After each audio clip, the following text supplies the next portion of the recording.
Hey folks, Jimmy here, aka Palette of the Dead. Welcome back to the channel and welcome to another issue of White Dwarf magazine. It's issue 458. It's been out for a few days and yeah, I thought I'd have a flick through and show you what's going on. Without further ado though, with this issue you get it in a cardboard sleeve this time round because there's a few little free gifts. You get a little kind of battle mat for Lord of the Rings, which is Battle of Tower of Orthanc, so it's Gandalf versus Saruman, with the good old Plantier in the middle, so you can have a kind of little bit of play with that, and it doubles up as a poster on the other side, which helps if I show you the right way around, which is just your normal Warhammer 40k. So yeah, so you got some bits with that. You've got some cards, so you get a star player for Blood Bowl, which is Acorn the Squirrel, which comes with the Tree Man that's coming out very this weekend. Pretty decent, pretty cool, something different.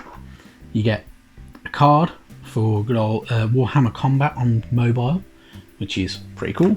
You get the Jacob Bugmanson card for if you're playing, you want to use him in Warcry and stuff like that. So that's a pretty good one to go with that new figure that came out. I have got that figure and I'm going to do a painting video of it very soon. Just going through everything and try to add towards some new brushes because my brushes have gone crap. You get a card for the Ancient Vox box, which is for Necromunda. You also get good old Ghost Relic Avenger for good old Aeronautica Imperialis, and you get another code as well for the Venerable Machine Spirit, which is a stratagem as well for good old 40k, I think. I don't know, I might be wrong on that, but you get some new free gifts out of it anyway. So without further ado, let's have a look inside this month's issue. Right, so starting off with this month's contact section, you've got some really nice painted models. That Corvus Cabal warband is really nice. And I must admit, the paint scheme works very well for it. It looks really cool, and whoever painted this did a very nice job. I must admit, really like it. That Auric Runemaster is really well done. I really like the colour scheme for it, having that black edge to the crest and everything like that works very well. You got a Blood Bowl mummy as well, which looks really cool. Yeah, it's a very interesting way of doing the paint scheme and it works very well. I've got that model and mine aren't painted, you know, they're fairly detailed, but my shoulder pads and everything like that aren't as detailed as that. A really nice shrouds, very kind of classic kind of colour scheming for it, but it works very nicely. And then you've got an unusually painted Gotrek Gurnason with blue hair, which I must admit confuses the hell out of me. I'm not sure I care for it having blue hair, but it is very well done. I must admit it's a very nicely painted model, but I do want to try that myself, and I think it has to be ginger. It has to have that orange hair, that standard Fire Slayer style look. You got some awesome Mindborn Banshees, so there are some really nice paint schemes for these coming out that are kind of appearing, especially in the magazine. This magazine, they are looking really good. I do like that paint scheme. I think it works very well for them. You got some awesome Zarbags Gits as well, which look really cool. And then on the last section of the contact area, a very nice model of the good old Sisters of Battle as well, which looks very nice, and all them cherubs kind of flying away and everything like that. You got an also Technomancer as well, and good old, I do like a bit of Tau every now and then, which look very cool. And a Gutrot Spume as well. That Gutrot Spume is really nice, I must admit. I do really like that Gutrot Spume. It's a nice model in the first place, and that paint scheme for it works wonders, in all honesty. So yeah, so we've got some really good stuff. Well painted stuff in that beginning part of the magazine. For the Worlds of Warhammer section, it is more of a look towards the Age of Sigmar once again. So we've got a kind of more of a timeline of what's going on. So you've got Before the Ages, so the formation of the Realm Spheres, the dominion of the God Beasts, Time of a Bray in the Beastmen, Sigmar Awakened, and then into the Age of Myth. So the Travels of Sigmar, the Wanderings of Gork and Morka, and everything like that. So really good stuff, including the Doom of Grimnir as well, and the Freeing of Nagash is listed in there, and then of course the Labours of Grumney, and then of course it moves on to more of Grumney as well later on into that kind of timeline and going all the way towards the Age of Chaos. So yeah, so some really good stuff. If you like your history and you want to know a bit more about the history of the Age of Sigmar and everything like that, and your Warhammer Fantasy after the Old World, this is a really nice way of looking through and finding out what goes on and how the Age of Chaos came to be and what happened before the Age of Chaos, and including the creation of the Lumineth Realm Lords as well, which have now been listed in there, the scattering of the Ideneth Deepkin and everything like that. So some really good stuff to read through if you want all that history and that lore in your kind of mind and kind of keep you going. For your 40k section, you've got the Index Strates after all the Flashpoint bits and pieces, and it is about the Tome Keepers. So they have battled the enemies of the Imperium for nigh on 8 millennia. Their quest for truth in the galaxy built on lies has seen them face many unenviable foes. So if you want to do a Tome Keepers chapter for your Space Marines or anything like that, it gives you kind of like the iconography that you would have on their pauldrons and their shoulder pads and everything like that. Really cool stuff, worth looking at. And there are all these different bits and pieces for all your different chapters. So you got your battle line squad, your chapter icon, and then you've got all your commands and all your extra bits and pieces and the different helmet styles that you would get going with, and all the different companies, and they have this kind of greyish, kind of muted, kind of khaki kind of look to them. It looks really cool. They are quite a nice unit and models as well. They look quite nice. That paint scheme works very well as well. I must admit, I do quite like that chapter. It looks quite nice in all honesty. So you can get some really nice looks out of them, which is the main thing more than anything. Staying on the subject of Tome Keepers, if you wish to paint them and have that as your chosen chapter, there is a nice paint scheme that you can work with. So whether you want it just battle ready, or if you want them parade ready, there's a lot more detail. You're going to need a lot of fine tip brushes, stuff like that, and to keep yourself going quite heavily. But it is a detailed way of kind of keeping you going and making sure that you are very parade ready for all of them and very highly detailed, which carries on onto other pages as well. It is a really nice paint scheme. I do kind of like it. It works very well. It is just entirely, of course, up to you if you wish to paint them in that way.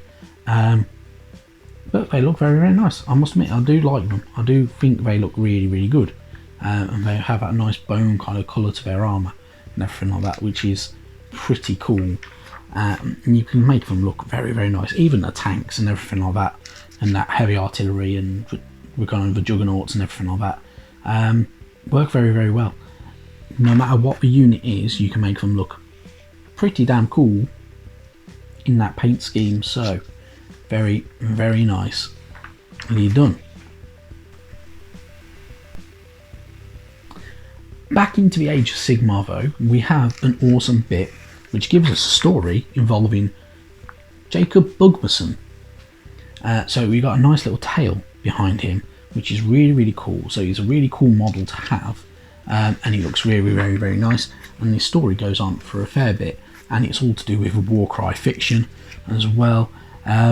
So Bugmason, of course, being the new brewmaster of the good old Arkanauts and everything like that, and that model is really nice. I must admit, I do really like that from the good old Hadron Overlords. Works very nicely. A cool model to have. I'm looking forward to getting mine painted up when I actually get around to it. So, but having a bit of a story behind him works very nicely. The story is pretty cool as well. and it kind of, yeah, adds a bit more flavour and a bit more of a taste of what kind of all the history behind these special characters that they come with every now and then.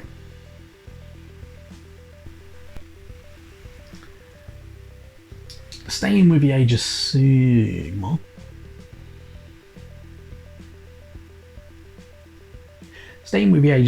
you've got cool new bits and pieces as well. So you've got an awesome battle report pitting Skaven against the Cadron Overlords. They look really, really cool, I must admit. So you've got these awesomely orange armoured Skaven going up against these kind of more dull, muted kind of purpley kind of metallic bronze kind of look to all the good old Cadron.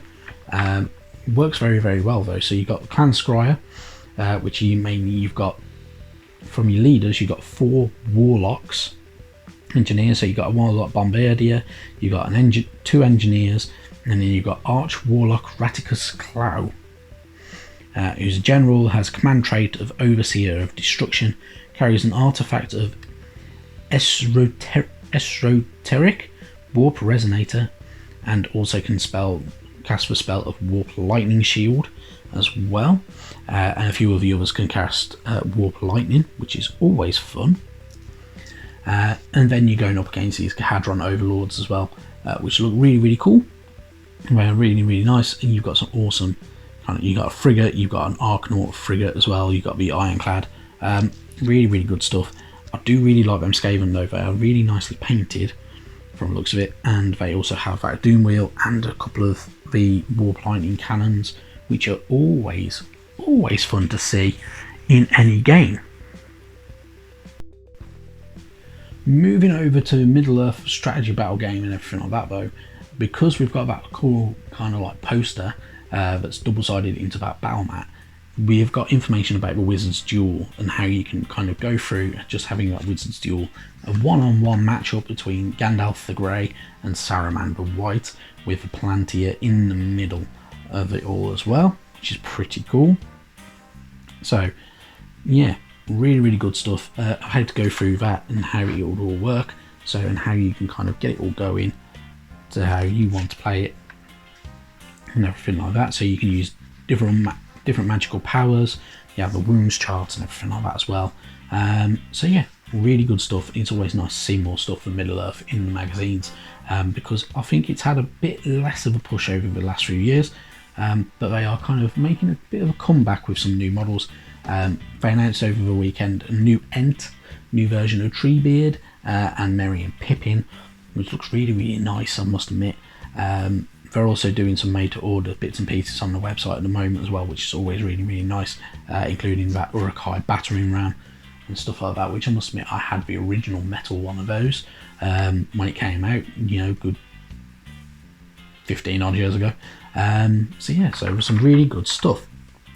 Moving over though to Necromunda, so nice new bits for that, so having some new rules for that on the Outlaw Brutes and bits and pieces like that. So you've got these awesome kind of bits and pieces. You've got an awesome model in the background though that I really like the look of, and I'm wondering what the hell is it, because I've never seen it before, in all honesty. But you've got the scrap code Corrupted Ambot listed on there, and all the kind of the essentially the war scroll for that one. Your Mutated Ogrin just on there, as well as a Warp Horror on this one. And then you've also got, there it is, it's a Sump Beast, which I must admit I've never seen that model before. It was converted using the Achillean, oh there you go, the Achillean King's Deep Mare and stuff like that as well, which is actually really, really nicely done. It's quite well worked. It looks pretty cool for a conversion as well. It's very, very nice to see stuff like that.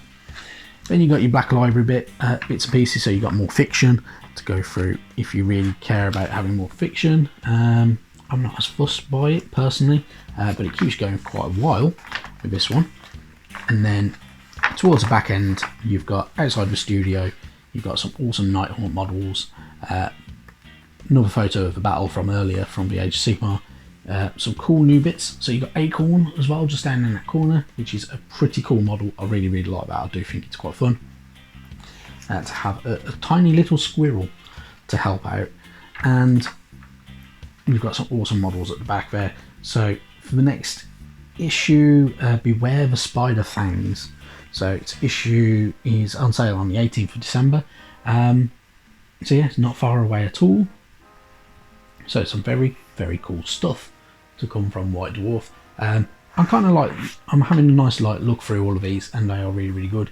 So yeah, some really cool stuff. Let me know what you think in the comments down below. And yeah, hope you enjoyed the video. Give it a thumbs up if you did. Thank you very much for watching. I'll catch you later. Bye bye now.